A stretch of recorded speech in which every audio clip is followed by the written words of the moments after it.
Hallo en welkom by vandag se sessie oor die identifisering van die tekens van 'n swak ontwerpte database.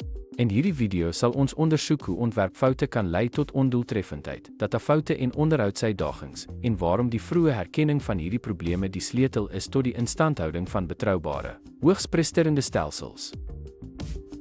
Data-oortolligheid en inkonsekwentheid vind plaas wanneer dieselfde inligting op verskeie plekke gestoor word, wat kan lei tot teenstrydige of verouderde data oor die stelsel.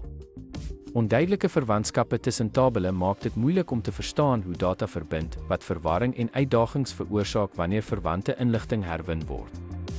Veldname gebruik nie beskrywende of teenstrydige etikette, wat die databases moeiliker maak om akkuraat te lees, te interpreteer en te onderhou.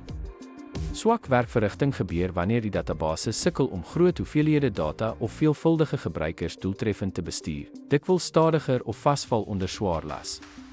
Swak data-integriteit ontstaan as gevolg van die versuim om noodsaaklike reëls soos primêre of vreemde sleutels af te dwing, wat toelaat dat duplikaat, ongeldige of inkonsekwente data die stelsel binnendring. 'n Goed ontwerpte databasis is die fondament van enige doeltreffende inligtingstelsel.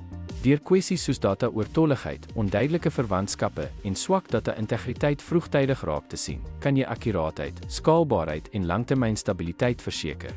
Dankie vir die kyk en onthou, 'n sterk databasisontwerp lei tot sterke resultate.